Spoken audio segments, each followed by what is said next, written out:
Four in the key. Welcome back, everyone. This is Four in the Key, episode 2, free agency update. Let's run it back.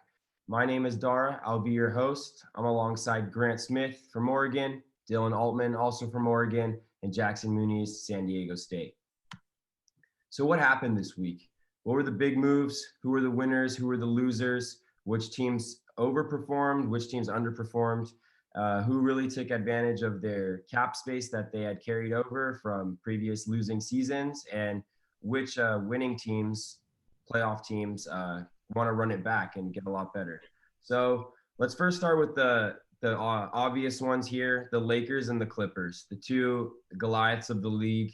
The Lakers, they really made some improvements to their rosters and filled a lot of key holes. Last year, they were terrible three-point shooting.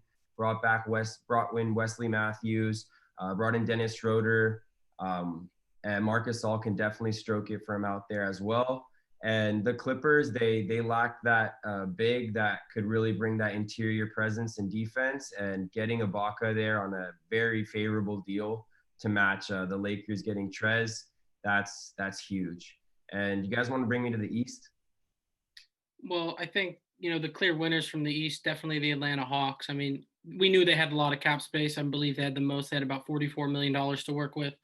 But I think they blew away everyone's expectations regarding free agency. They went out and got Gallinari, which, really shocked me considering he said he was done making the money. He's had good contracts. He wanted to go win and then took almost the same contract the Clippers gave him 3 years ago and went to Atlanta. And reports came out that he's going to be a backup for John Collins, which is, very interesting.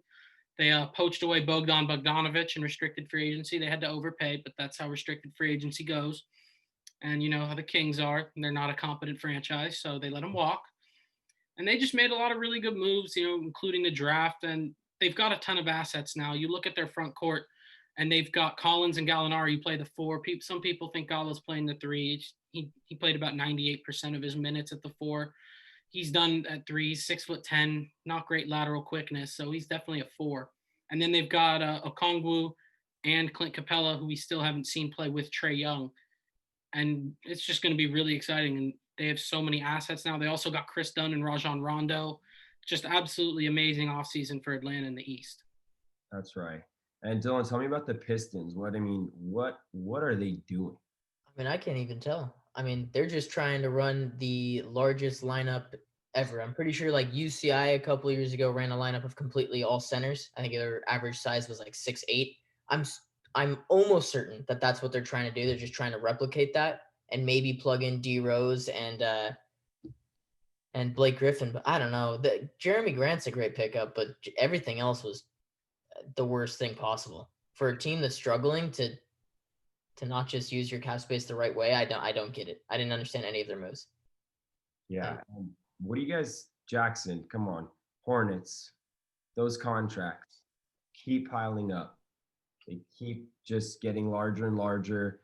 The years get longer and longer, and they seem to be outdated players, 3-and-D type of wings like Batum and Hayward that keeps landing in Charlotte with this big money. What do you think about that? Trying to do something. When's the last time Charlotte was relevant, Yeah. It's been a long time. I don't think Hayward's going to be the answer, and Batum definitely isn't the answer, but like I said, you got LaMelo Ball now, so you got to surround him with some talent. I know you guys are big LaMelo fans. I don't see it, but you got to do something.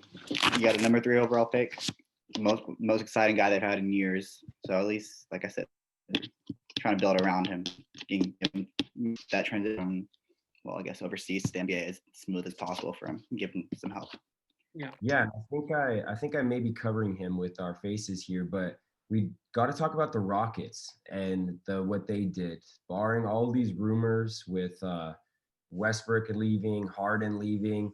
They went out and got Christian Wood and DeMarcus Cousins.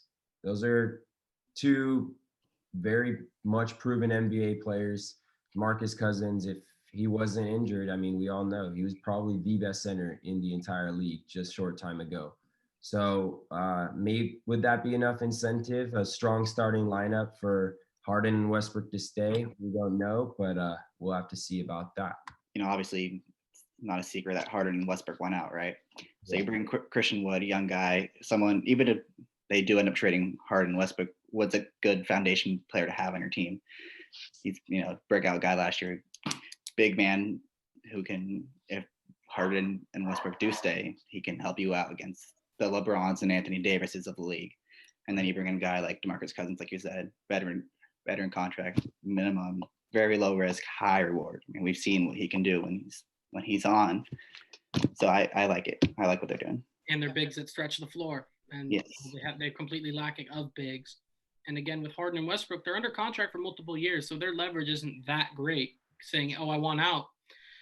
Houston doesn't have to trade them anywhere because they both got multiple years left. So I really like what they're saying. Hey, we're gonna build a competent team around you. We're not going full small ball, but we can still spread the floor for Westbrook so they can open it up because we know he's not a shooter. And Harden. We're gonna see what they're doing. I'm intrigued. I don't think they're contenders. I do think it's gonna fall apart, but I like the incentive the front office is taking initiative, saying not yet. Yeah, and who knows? Maybe they come out of the gate really hot and they go 14-2 in their first few games, and Harden, Westbrook, they buy in for at least one more season and just see what they can do. Yeah. Harden's better with the center. Last season totally proved it. He's just much better when he can throw those beautiful little lob passes up for him to finish off. So I agree. If I really am hoping DeMarcus will be healthy. There'll be a threat in the West for sure this season. So that will be leading into our next segment where we're talking about the young guys who got paid. I mean, this draft class, last couple of them, these franchises are really buying into their players, and we'll just bring it down to the excitement that they're showing here with their deals. Here's Donovan Mitchell with his reaction to signing his 5-year, $163 million contract. Good job for the pool, Don. Good job for the pool, Don. Good job for the pool, Don. Yeah! Get your phone.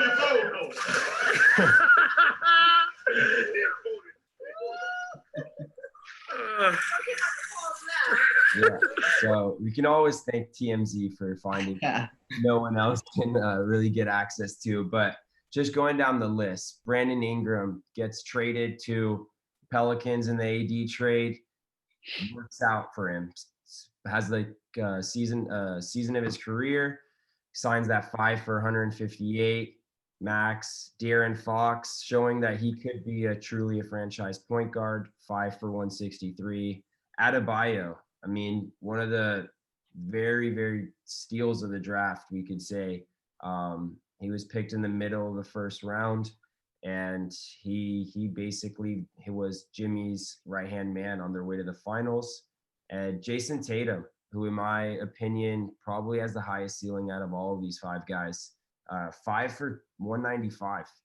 I mean, these guys haven't been none of them have been in the league longer than 5 years. And it's a lot of faith that these franchises are putting into them. But let me get your guys' thoughts on who you think is really worth this kind of money and why. Well, I'm surprised, Markelle Fultz and Lonzo Ball at the top of that 2017 class aren't here yet. I'm sure they'll get their max extensions real soon. But I think I agree with you saying Tatum definitely has the highest ceiling. You could argue Adebayo as well. But Fox, it's the Kings. They're such an incompetent franchise. I know Vlade Divac is gone, but I'm not sure what their direction is. And with how loaded the West is, we really don't know.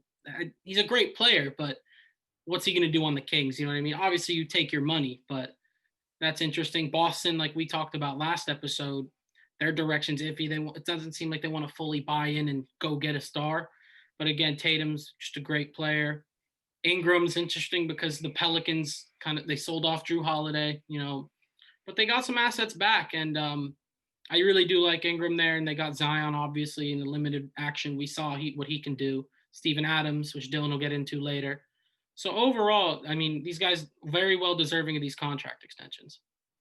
Definitely. I'm more of taking a wait and see approach for most of them. I don't think most of these guys have shown they can carry their teams deep in the playoffs yet. I think besides Donovan Mitchell, I know Tatum went to the conference finals this year, but I mean, he's got Kemba, he had Hayward, he had Jaylen Brown, a lot of help around him. Ingram finally broke out last year, but they didn't make the playoffs. Same with Fox, obviously, and then with Bam as well, he had a lot of help. But again, these guys are still young.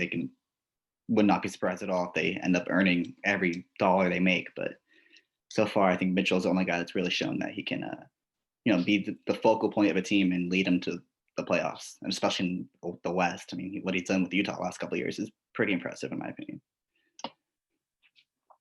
I mean, personally for me, I think Brandon Ingram is the best, but I have some complete bias. He's been like my favorite player in the league since he got drafted. But I think he's really got it all. I mean, this is his first full healthy season that he's gotten to play and be that guy. With Zion out for most of the year, he was an all-star. And let's be honest, it's New Orleans. With Davis leaving, they're not a place that players are going to want to come to in free agency. So you take your stars where you get them. Right. So getting a guy like BI on the contract, you're going to get him to be next to Zion for the next 4 or 5 years. And now Steven Adams, it's just something that you got to do, and you got to pull that trigger, because if you're going to make that next step into being right outside the playoffs to being a playoff team, you need guys like BI. Yeah, I think that brings us to our next point, where if you just go by the numbers here, on the graphic on your left will show you a player re-signing with their team, so which all these players did technically because Brandon Ingram signed an extension with the Pelicans. And the graphic on your right will show the max contracts if you can sign with a new team.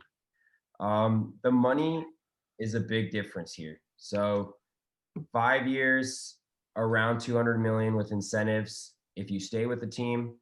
4 years, around 130 million with incentives if you sign with a new team. So I really like what the NBA's done with this Supermax and these max contracts, where it really incentivizes the players to stay. And they're allowing another year on the length of the contract, and they're allowing about $70 million more on the contract. So these franchises, they look at this and they say, we're going to have to pay market premiums when any star hits the free agency market down the road. And before the salary cap just keeps spiking and spiking and spiking, they really want to lock in their guys. I know Pascal Siakam signed that extension.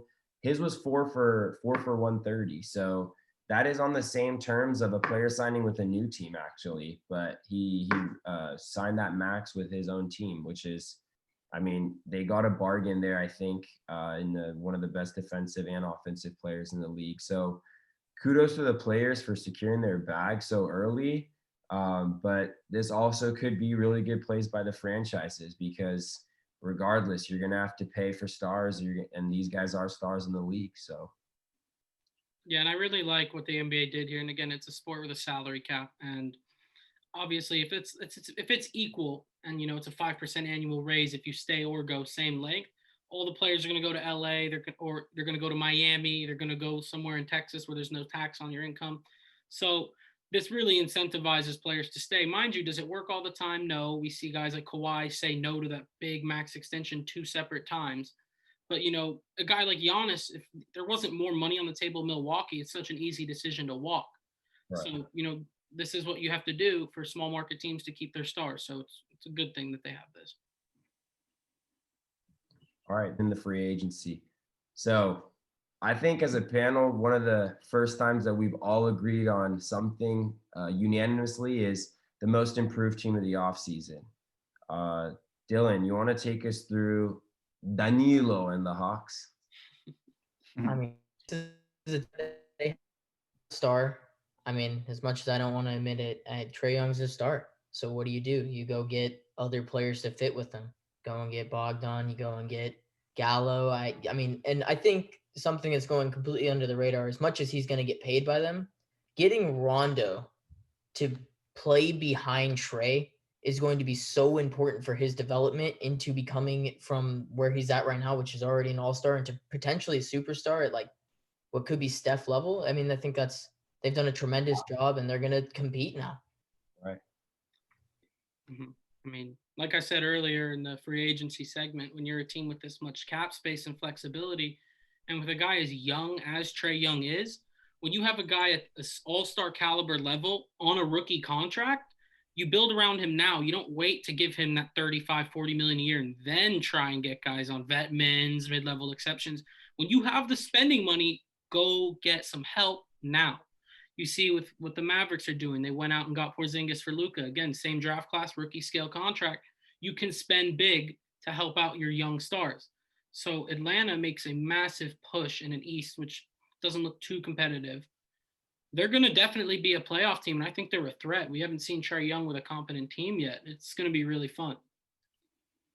Yeah, and to Grant's point about the salary, the salary cap has been expected to rise over and over again with each passing year, and obviously with COVID and everything that's happened, it didn't. And Atlanta was one of the few teams that already had a really good financial situation, so they were able to, dish out all these contracts. A lot of teams that no one else was able to do. And I also agree that Trae Young, superstar. He's going to be really good, I think. And him playing in the East and just Atlanta in general, they can make some noise this year. I think they're a top 5 team in the East for sure. I mean, Chris Dunn, that cancels out, that cancels out Trae Young's struggles on the defensive end. Chris Dunn, who can't do much on the offensive end. I mean, it's a perfect compliment when you could throw Chris Dunn out there for a bit and guard the best player on the other team. Yeah, their starting lineup matches up with the best of the league. Right now, they're looking at Trae Young, Bogdan, Collins, Danilo, Clint Capella. I think they start Hunter at the 3. They'll probably start Hunter at the 3. Some combination of Cam Reddish starting some games just to give him some confidence because he had a good second half. Yeah, so we'll see. I really like what they did, and they still have ugly jerseys. No, they switched those up. Those are old now. Oh, thank God. Yeah, those are horrible. So I think their faces show in this picture how we feel about the Celtics offseason. I mean, the sign of what they were going to do this offseason showed with their draft. They had 3 picks in the top 30. They bottled that, in my opinion. I like how they secured Tatum because I do believe he is the best player on their team. But signing Tristan Thompson, this is not 2014. I don't know what they want from that, and I can't figure the Celtics out. Yeah, Grant Williams' face says it all. That's my guy right there. But what's their direction just confuses me. When you have 3 picks in the top 30 in that first round, you're a team that just went to the Eastern Conference Finals. What are you going to do? Develop 3 young players? Yeah. Drew Holiday was 3 first-round picks. Not that I'm saying Drew Holiday's the guy they go get, but go get someone of that caliber. Go make your team better.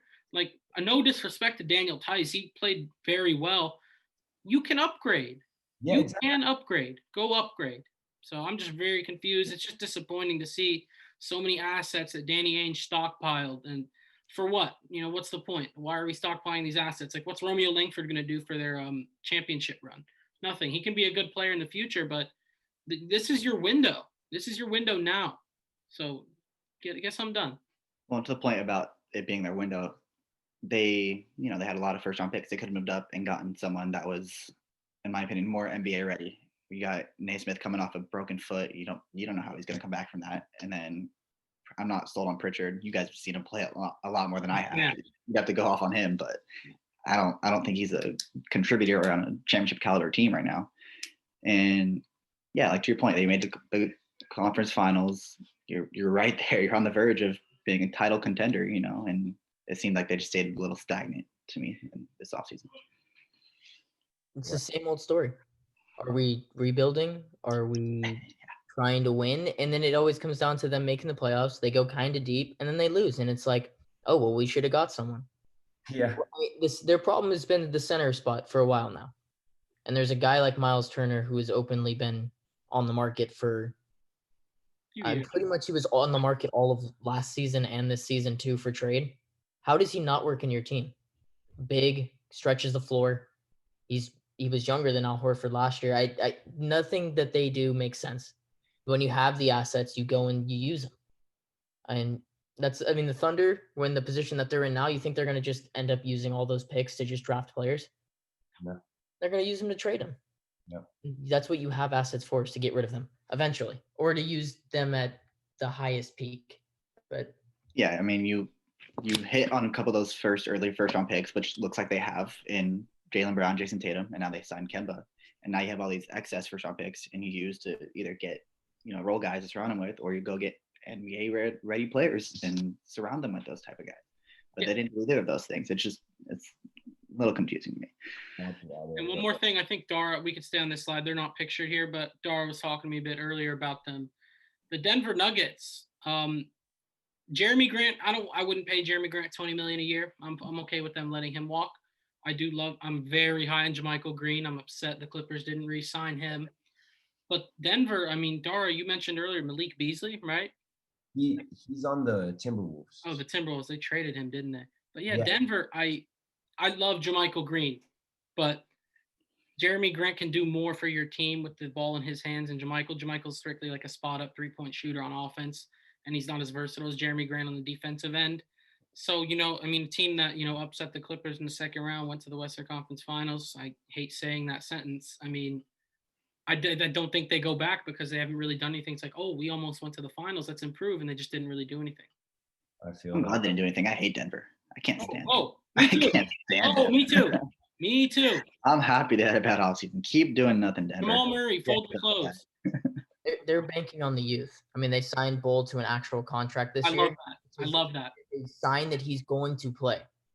That's true. I expect a lot of Bull this season. And I mean, MPJ, he didn't play most of the season, right? No. Really consistent minutes now. Yeah.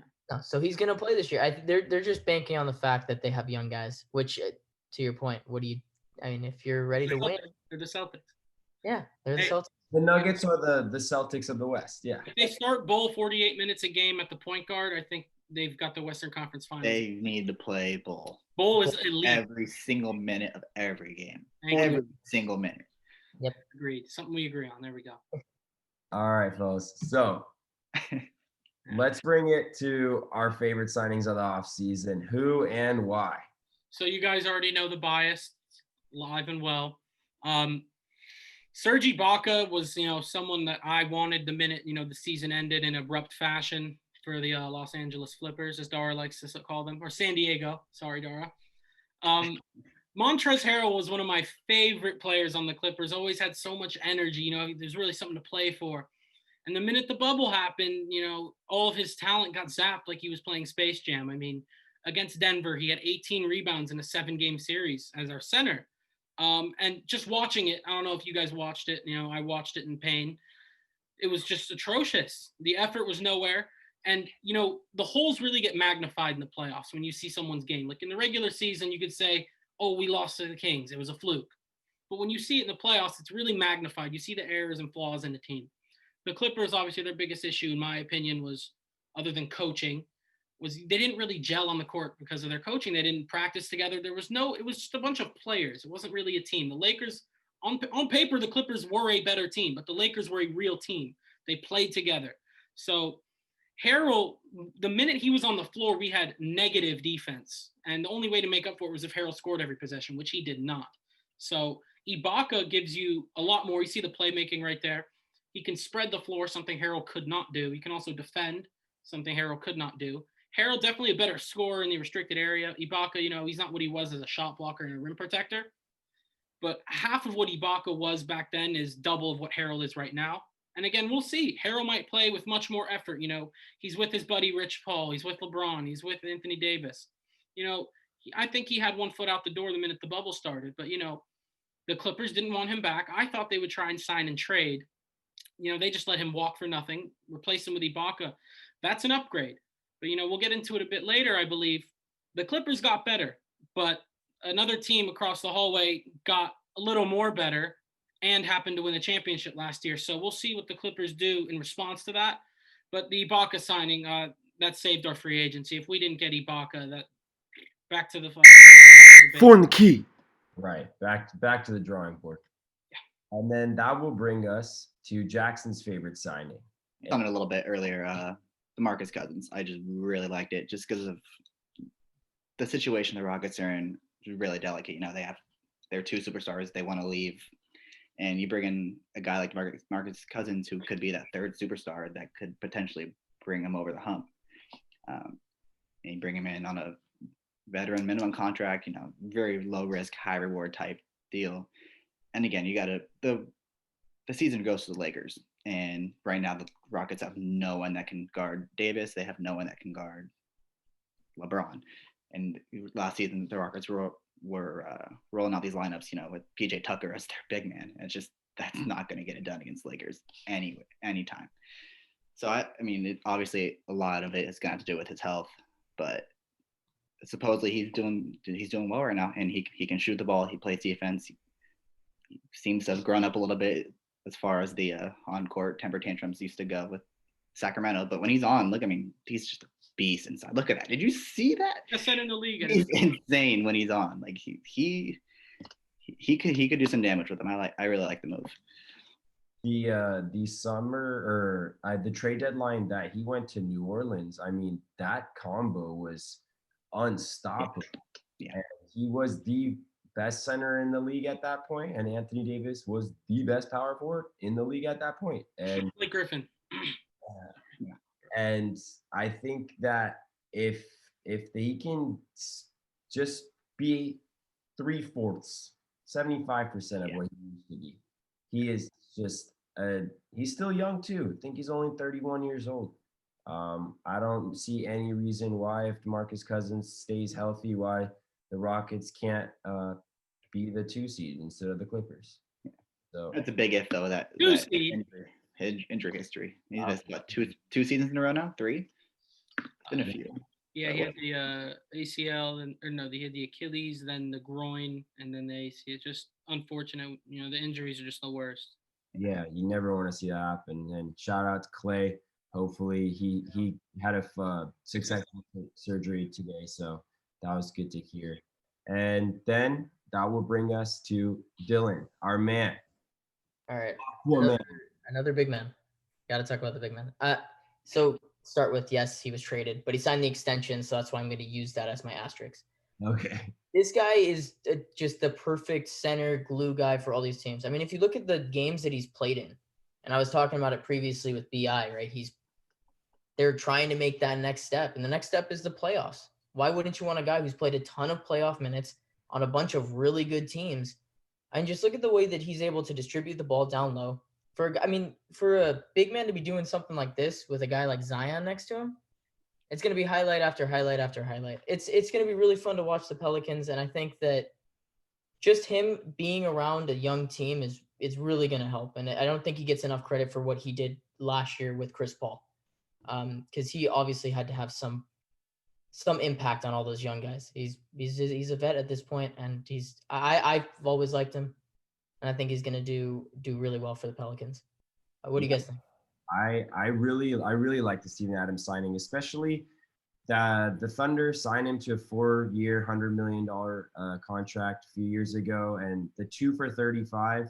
You're already getting him at a discount at what he used to be, and I know people don't like prototypical centers or old school centers that just bang bodies, but Steven Adams was on all of these stuff. You see these Thunder teams, the Kevin Durant Western Conference Thunder team. So if the Pelicans are able to build around that core of Brandon Ingram, Zion Williamson, Lonzo Ball, and adding Steven Adams, I don't see why they won't be a real good playoff team as well.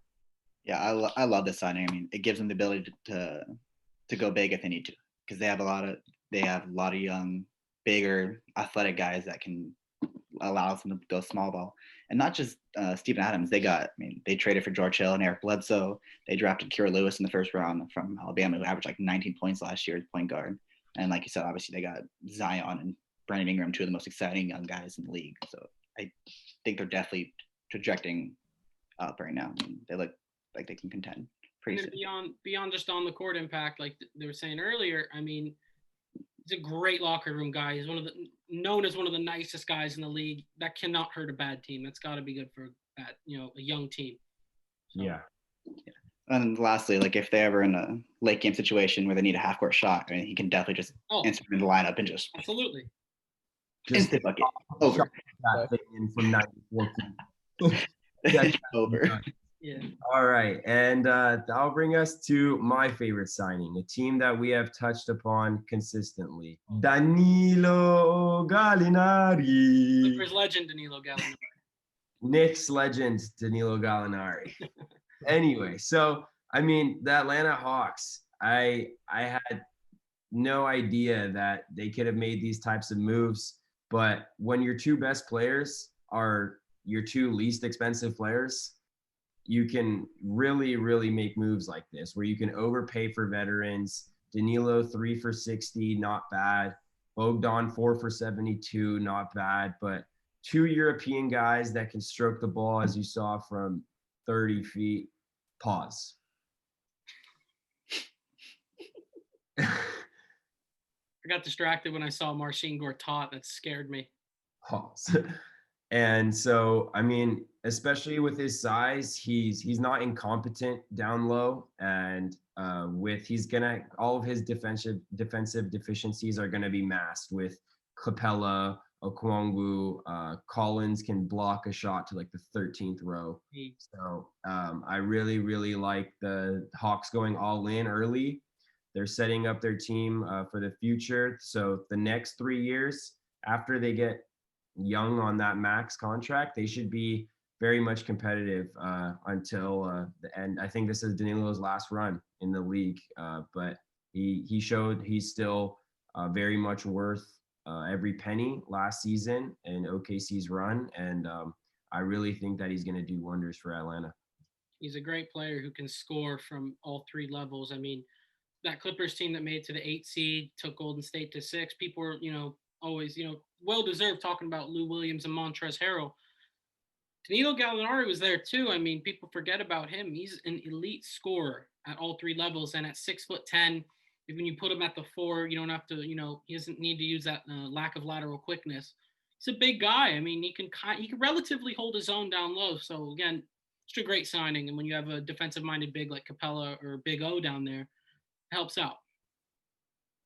Yeah. Well, to your guys' point, I think his defensive deficiencies are going to be a factor because you have him, you have Trae Young, who's undersized, not a great defender. I don't think Bogdanovich is a great defender either.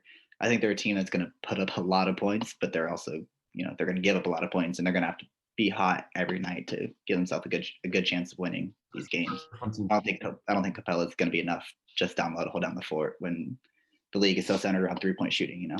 Right. I mean, if I remember right, their problem was that they didn't have any other scoring outside of Trae, right? And now you have They didn't have anything.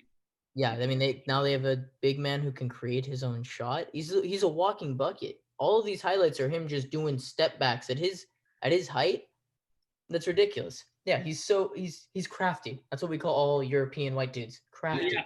The one thing, we're not talking about, we totally forgot, the Hawks lost the best number 95 in the NBA, DeAndre Bembry, to air in the league, DeAndre Bembry.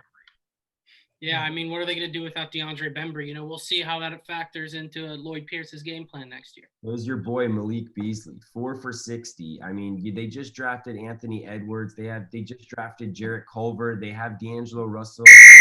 4 in the key. Minnesota will never be a good team. I can say that. Post Kevin Garnett, never again. Hey, they made the 8 seed once. Don't forget. Oh, Jimmy. Big time. And then that will bring us to my all-time favorite segment, the best segment of the day. Always the best segment. Absolutely elite here. Elite segment. This day, November. Highlights post Shaq's historic night first, and then they stole it. So I'll start off. I found this one on the top. Will Chamberlain, he's known, he averaged 50 and 25 one year. So 38 and 17, that's not a big deal, is it? He shot 18 of 19 from the field. And those 18 shots he made consecutively. There we go. So at the time, that was a record. Okay, sure, he was playing plumbers. He was playing people that look like me. Sure, say whatever you want. 18 of 19? Or what are you kidding me? That's ridiculous. He made 18 consecutive shots. Now, maybe he was just dropping them in the whole time. He was standing right above the basket. Yeah. I don't care. There was no video. So 18 straight. Yeah, how many of those do you think were dunks? It's got to be a lot of them, right? Well, the funny thing, 18 of 19 from the field, that's 36 of his points. Oh. And I hit 2 free throws too. Good for Wilt. Man. And so Dara got the next one. It's 2 separate ones, but they're pretty relevant. Yes, they are connected. So November 27th, 2009, Carmelo drops a 50 bomb on his will be his former Knicks team. And James Harden also on November 27, 2015 had 50. But the way they're connected is that they both took 28 shots. So, I mean, first time I've ever heard a James Harden efficient stat line. He was 14 for 28. Carmelo was 17 for 28. He probably had 17 elbow jumpers. And James Harden probably had 10, 12 step back threes. So it's always good to remember what happens in history in the NBA and to always be appreciative of what we have and be thankful in this Thanksgiving edition of Four in the Key. On another fun fact that, Melo and Harden both shared, they'll never be NBA champions. That's another thing that they share. Melo signed a league minimum. Oh, he's going to go to a contender? No, he's not. He's going back to Portland. It's really nice. Scores of respective generations. Defenders of the respective generations never won a championship. Gentlemen, that will be your episode 2, Four in the Key. As always, Clips in 4. 2022 NBA champs. Write it down. And next week, we'll talk about once free agency's wrapped up, the final transactions. I know you guys are sitting on the edge of your chair saying, "Oh, what's going to happen to Nick Batum's contract? Is it going to get stretched out?" I know you guys are waiting for it. Where's Thon Maker going to go? I know. Everyone's excited. Signed Jared Dudley. But don't forget, Aaron Baines is a Raptor. It's interesting. So again, next week, once everything's fully wrapped up, we'll maybe give you a tier list. You guys want a tier list? Oh, maybe. Yeah, so we'll talk about, what we expect to happen this season. The Lakers look like the prohibitive favorites on paper. Who was the favorites on paper last year? Hopefully it goes the same way for the Lakers as it did for the Clippers. Montrez brings that. Thank you, guys. Go eat some turkey. Thanks for watching, guys.